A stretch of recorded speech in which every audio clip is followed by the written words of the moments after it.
नमस्कार, आवाज समाचार में आपका स्वागत है। मैं हूं मनोज श्रीवास्तव। खबरों की शुरुआत करते हैं इस वक्त की हेडलाइंस के साथ। गहरे समुद्र से निकाले जाएंगे कच्चे तेल और नेचुरल गैस। कैबिनेट ने समुद्र मंथन स्कीम को दी मंजूरी। सीएनबीसी आवाज की खबर पर मुहर। फ्लोटिंग सोलर पावर को बढ़ावा देने के लिए 5,000 करोड़ रुपए। पीएम सूर्य सरोवर योजना को भी हरी झंडी।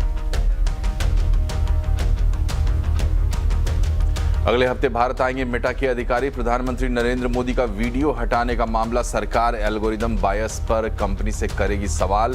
सरकार ने कंपनी के अधिकारियों को किया था तलब। अब एक समान होगा सभी ब्रांड्स के कपड़ों का साइज। टेक्सटाइल मंत्रालय दे रहा है राष्ट्रीय अपैरल साइजिंग फ्रेमवर्क को अंतिम रूप। भारतीय लोगों की बॉडी में मेजरमेंट के आधार पर तय होंगे साइजिंग स्टैंडर्ड। कारोबारी हफ्ते के आखिरी दिन बाजार बढ़त पर बंद। मिड कैप स्मॉल कैप शेयरों में खरीदारी। तेल गैस एनर्जी इंडेक्स बढ़त पर बंद। आईटी एफएमसीजी शेयरों में दबाव। संसद परिसर में राम मंदिर चढ़ावा चोरी पर अनोखा विरोध प्रदर्शन। पुजारी के वेश में पप्पू यादव ने दी की दान चोरी की एक्टिंग। समाजवादी पार्टी के सांसदों के साथ राहुल गांधी भी रहे मौजूद। बीजेपी ने विपक्ष पर लगाया सनातन के अपमान का आरोप। जंतर मंतर पर प्रदर्शन के दौरान हिंसा का शिकार बने पुलिस वालों के परिवार आए सामने। इंसाफ की लगाई गुहार। कहा हमारे मुद्दे पर भी संसद में हो चर्चा। महाराष्ट्र के भिवंडी में 4 मंजिला इमारत गिरने से बड़ा हादसा। 9 लोगों की मौत। रेस्क्यू ऑपरेशन जारी। कॉमनवेल्थ गेम्स में भारत की झोली में आए 2 और मेडल। वेटलिफ्टर लवप्रीत सिंह ने हासिल किया सिल्वर मेडल। महिला डिस्कस थ्रो में सीमा कालीरमन ने जीता ब्रॉन्ज। नेपाल में कांवड़ यात्रा के दौरान डीजे बजाने को लेकर खूनी विवाद। झड़प के बाद पुलिस की भी फायरिंग। अब तक 3 लोगों की मौत की खबर। कई इलाकों में लगा कर्फ्यू। गहरे समुद्र से कच्चे तेल और नेचुरल गैस निकाले जाएंगे। इसके लिए आज कैबिनेट ने समुद्र मंथन स्कीम को मंजूरी दे दी है। सीएनबीसी आवाज ने सबसे पहले आपको ये खबर बताई थी। कैबिनेट ने और क्या कहा, अपने क्या फैसले लिए, जानने के लिए चलते हैं लक्ष्मण रॉय के पास। बताइए लक्ष्मण जी, क्या क्या बड़े फैसले हुए आज?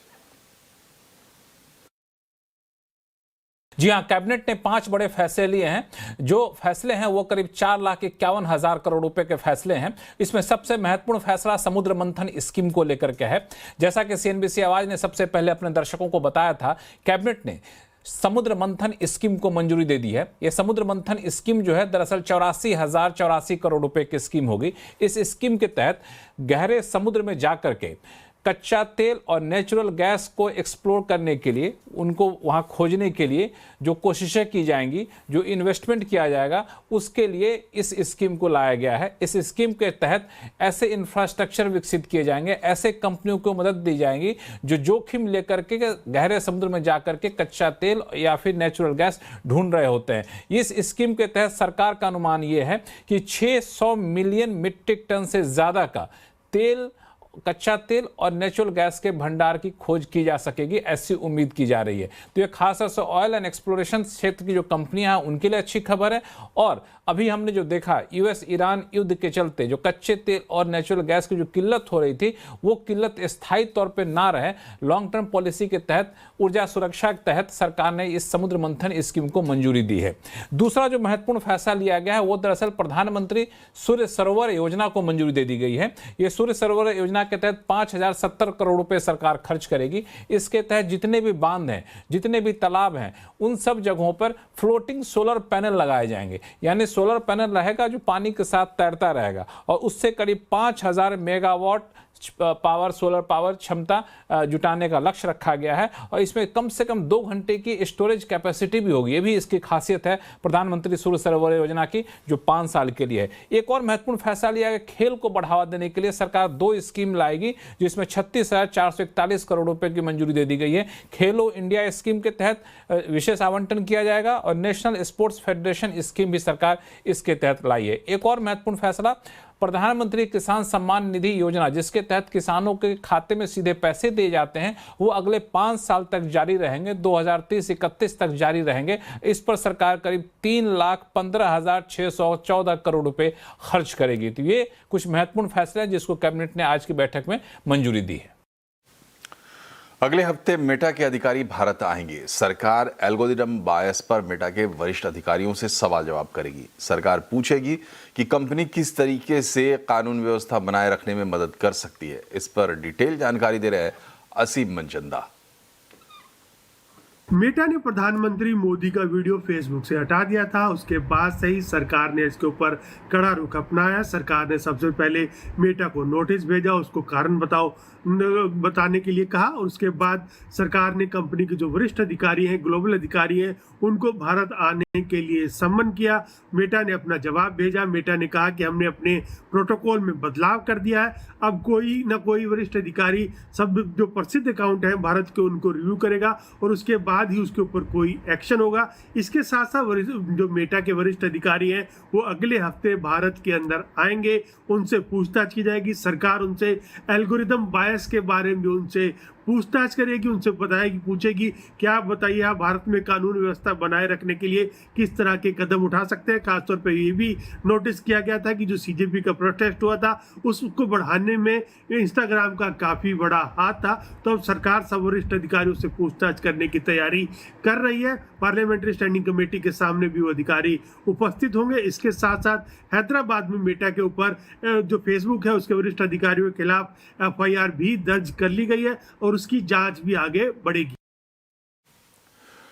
कपड़े खरीदते समय कई बार हम देखते हैं कि एक ब्रांड का मीडियम साइज दूसरे ब्रांड के लार्ज साइज जितना निकलता है, लेकिन अब ये परेशानी जल्दी ही खत्म हो जाएगी।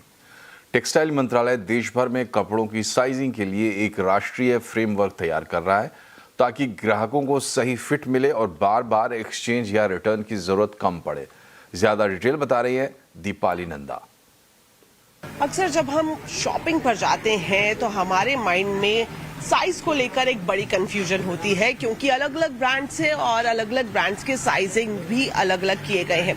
एक एग्जांपल के तौर पर मैं आपको बताऊं, जिस तरह से देख सकते हैं, अगर मेंस वेयर की बात करें तो ये US पोलो की एक फॉर्मल शर्ट है और इसमें आप L साइज में देख रहे हैं 42 सेंटीमीटर का यहाँ पर मेजरमेंट दिया गया है।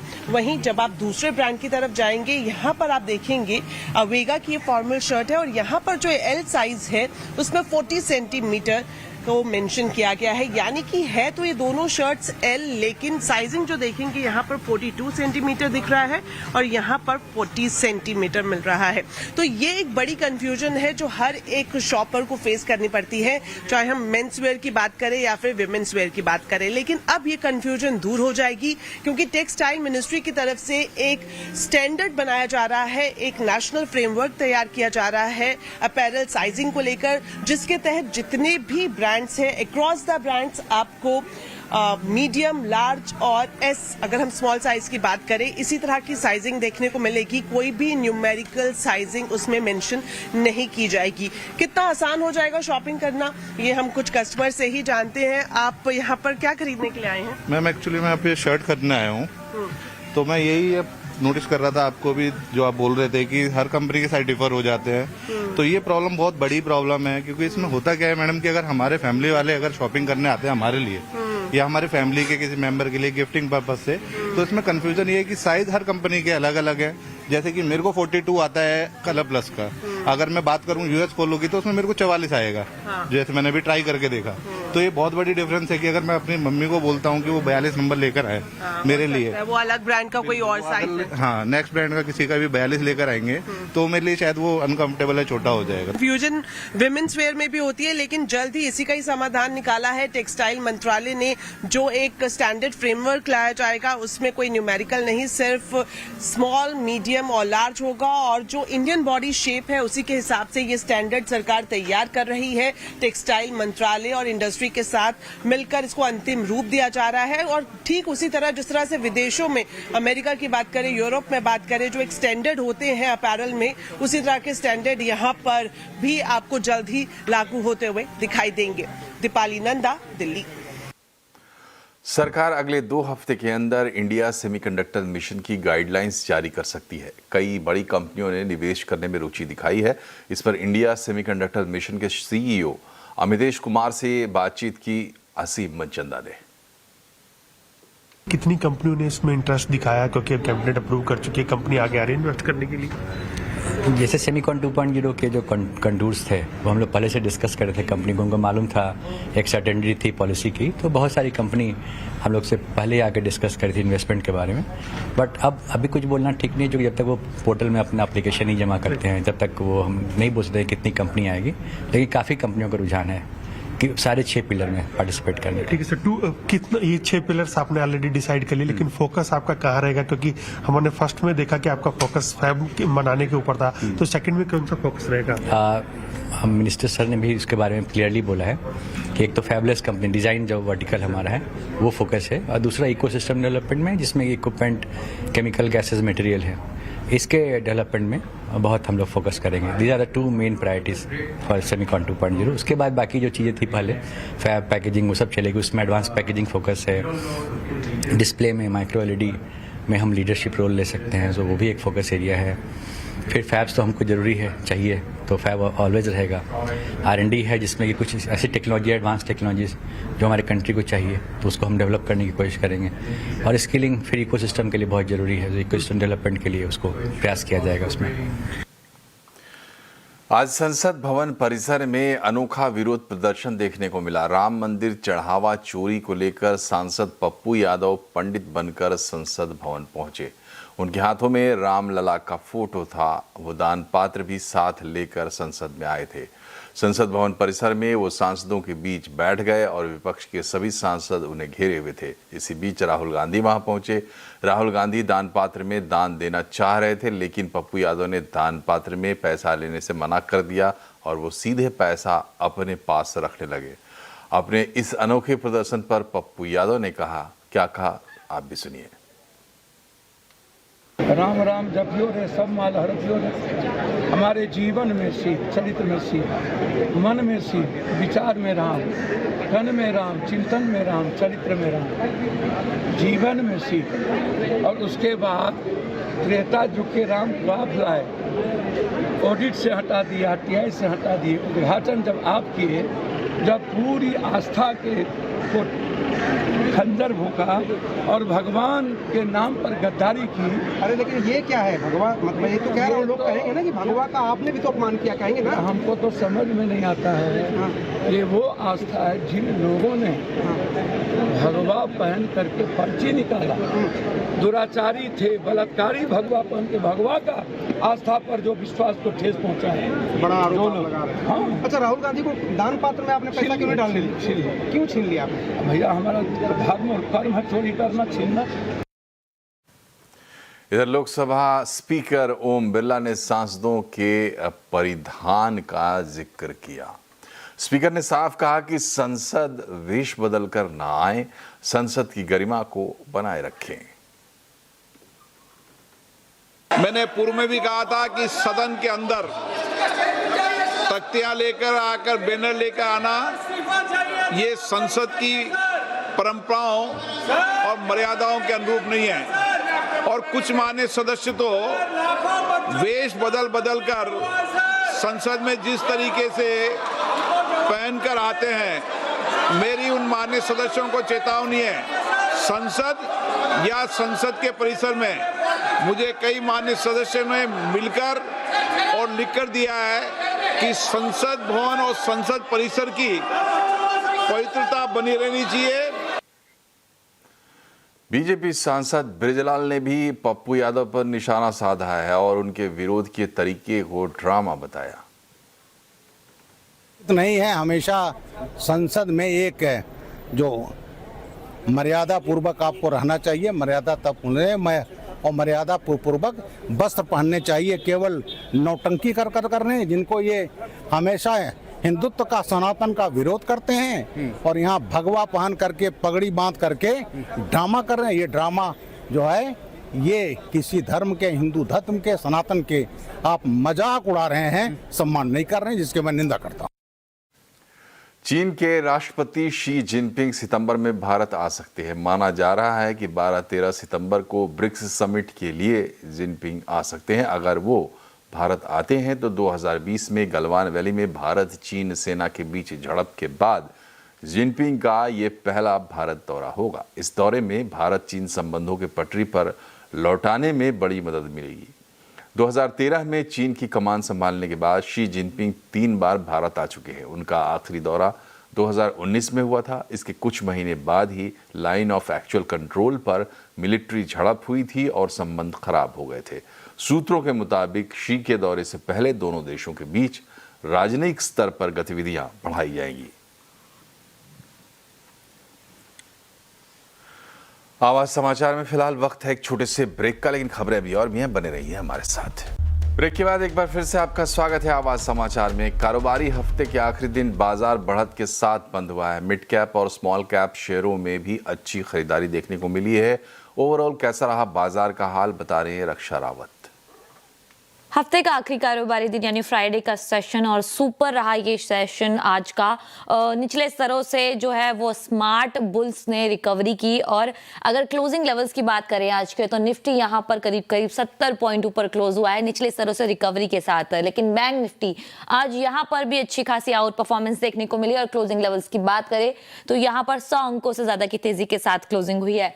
मिड कैप और स्मॉल कैप यहाँ पर भी आज काफी अच्छी खरीदारी देखने को मिली और इन्होंने भी बाजार को काफी अच्छे से सपोर्ट किया। लेकिन सेक्टोरियल पिक्चर यहाँ पर देखिए, इंडिया विक्स एक कूल ऑफ आया है करीब 3% से ज्यादा का, उससे आज बाजारों को सपोर्ट मिला। क्रूड ऑयल जो है वहां पर नरमी आई, रुपए में मजबूती आई और बाजार की पिक्चर जो है वो काफी अच्छी नजर आ रही है। अगर बात करें आईटी की तो जो आईटी की 5 दिनों की तेजी है वहां पर आज कहीं ना कहीं ब्रेक लगता हुआ नजर आया। चिप शेयरों में रिवर्सल आया और वहां से आईटी की जो रैली है आज कहीं ना कहीं फिजल आउट होती हुई नजर आई।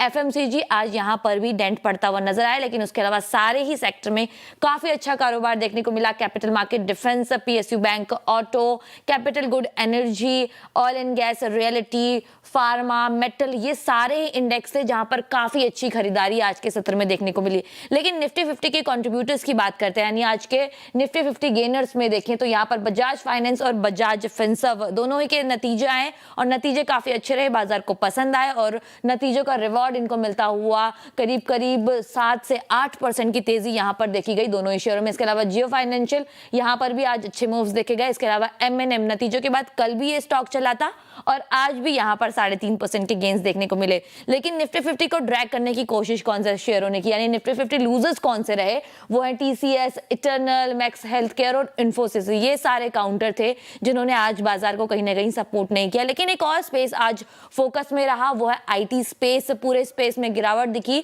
और जो लीडिंग काउंटर थे इस गिरावट के वो हैं टीसीएस, इन्फोसिस, एलटीएम और कोफोर्ज।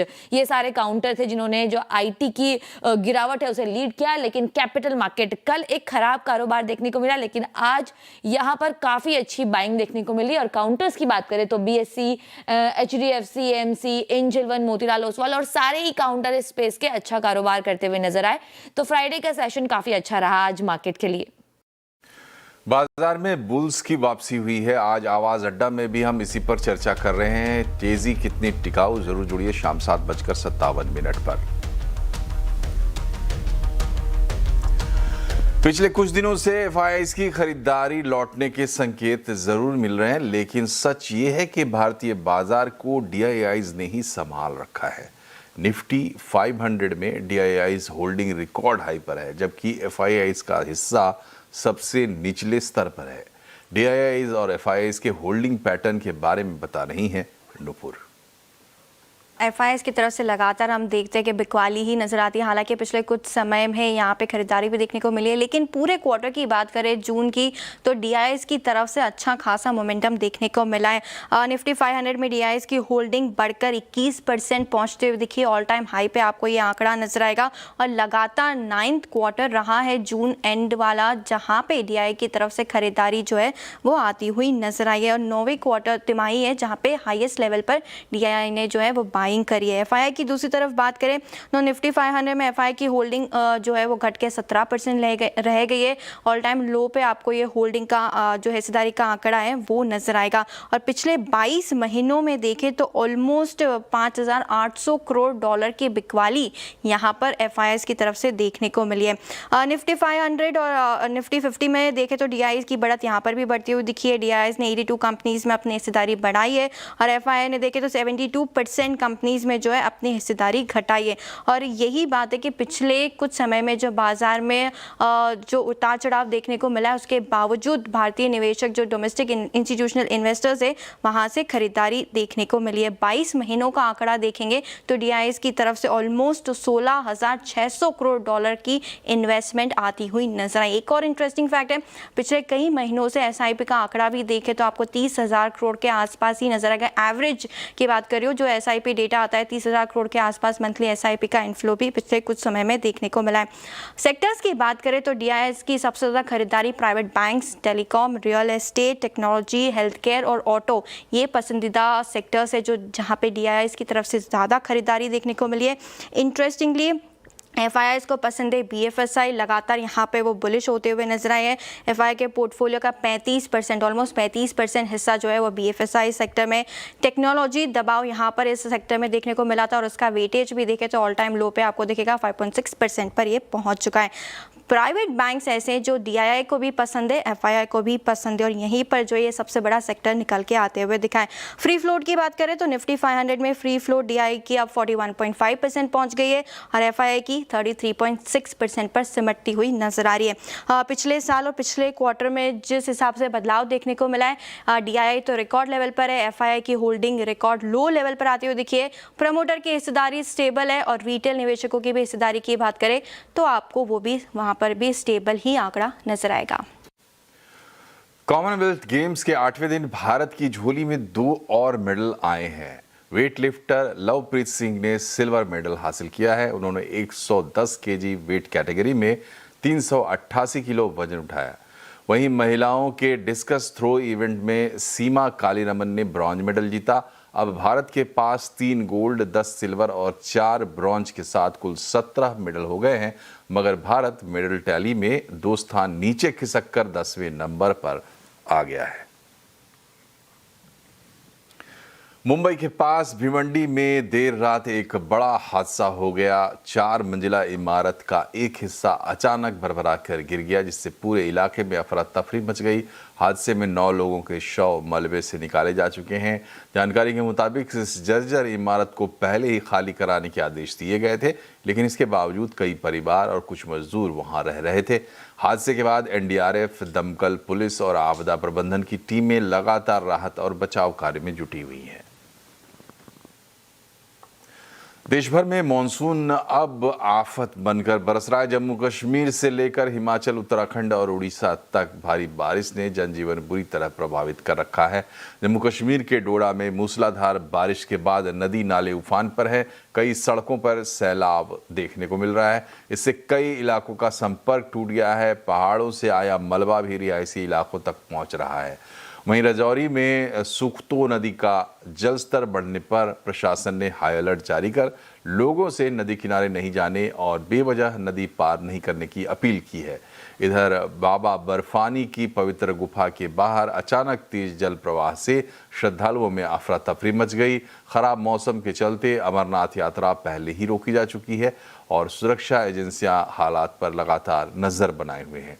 वहीं हिमाचल प्रदेश के किन्नौर में लैंडस्लाइड से नेशनल हाईवे बंद हो गया है, जबकि उत्तरकाशी में भी भूस्खलन का खतरा बढ़ने पर प्रशासन ने लोगों को सतर्क रहने की सलाह दी है। दूसरी तरफ ओडिशा में बैतरनी नदी पर बना कच्चा बांध टूटने के से निचले इलाकों में बाढ़ जैसे हालात बन गए हैं। और इसी के साथ आवाज समाचार में फिलहाल इतना ही, लेकिन खबरों का सिलसिला लगातार जारी रहेगा। आप भी अपडेट रहिए खबरों से और इसके लिए जुड़े रहिए CNBC आवाज से। नमस्कार।